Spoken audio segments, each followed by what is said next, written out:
Hello, everyone, and welcome to today's podcast as part of the Gender8 project, aiming to empower women to join technical and vocational education, as well as promoting gender equality. My name is Alina, and I'm one of the partners of the Gender8 project, representing Emphasis Center in Cyprus. Today, I'm here with Mrs. Filiza Panagidou to talk about what it feels like being a woman in a male-dominated working field. Mrs. Filiza, welcome. Thank you for participating in today's episode. Before we get into the questions, could you just please give us a brief overview of what you do and introduce yourself? Hello, everyone. I am Filiza Panagidou. I'm a freelancer architect. Currently, I'm working on the Medicine School of the University of Cyprus as a representative of a local well-known office, Gabrielidis Formid Architects, in cooperation with the head architect SV60, a Spanish firm that won the first prize of the architectural competition of the project. Thank you for the introduction. Can you share with us your journey of architecture and how you became an architect? So what inspired you to follow this field?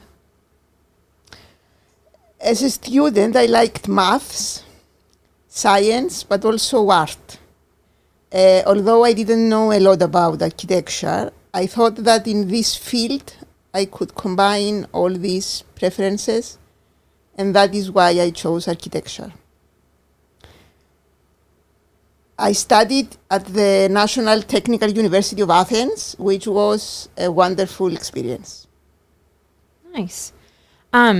So while an architect, while you were studying, did you face any challenges while you were studying or early in your career because you were a woman? And if so, could you just give us an example?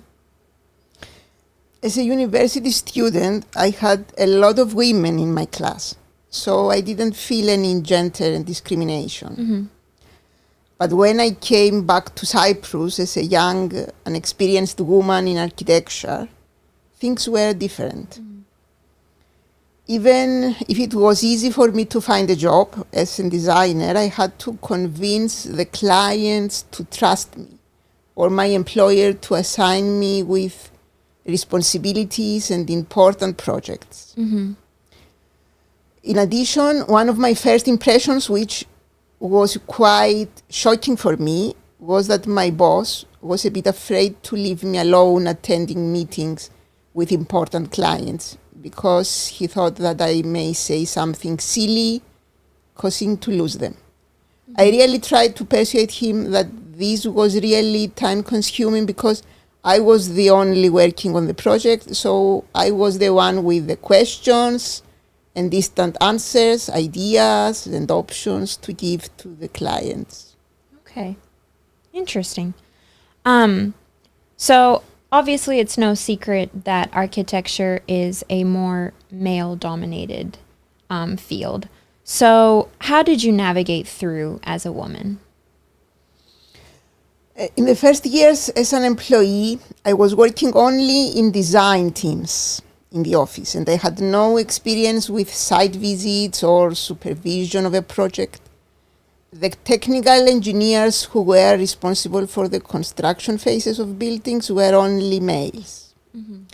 But a few years later, I had the great opportunity to participate with my office in the Electricity Authority of Cyprus head office's architectural competition in cooperation with a Greek architect, Mr. Dobazis.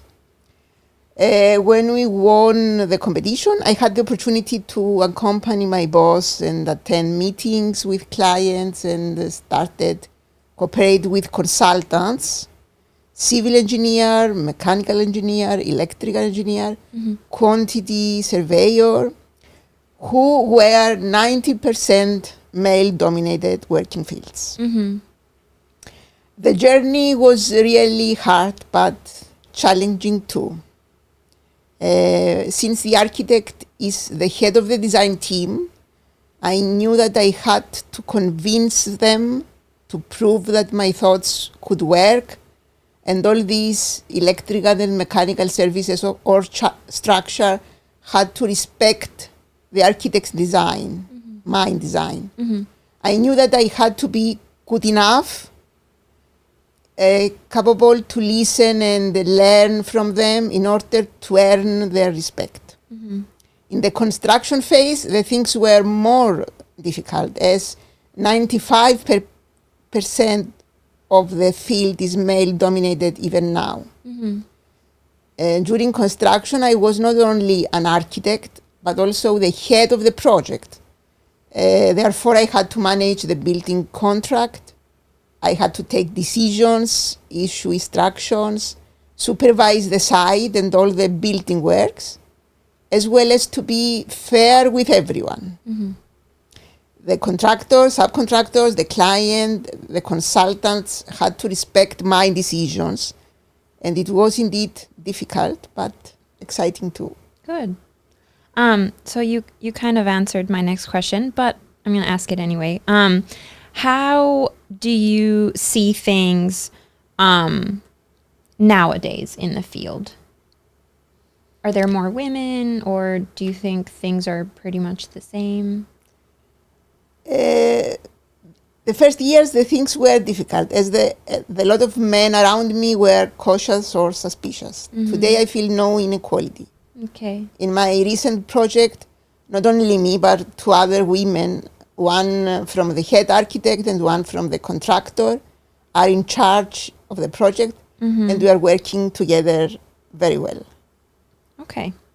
So how have things progressed throughout the years in your field? Do you see more women chasing this path, or do you think that things have been pretty steady?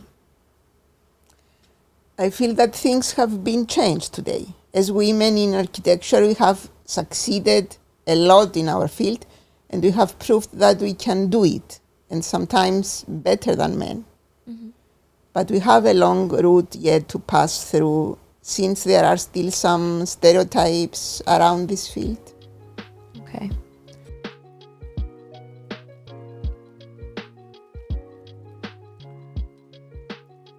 So what advice would you give to a young woman who would like to pursue a career in architecture? If young women in architecture have already managed to succeed in male-dominated spaces, then today every young woman can manage to do it.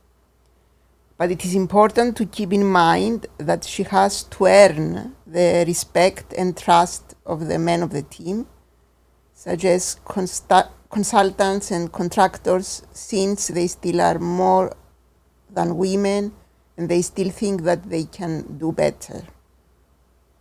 Okay. So Ms. Filica, as a wrap-up, would you like to add anything or share something else with us today before we close? We must be confident.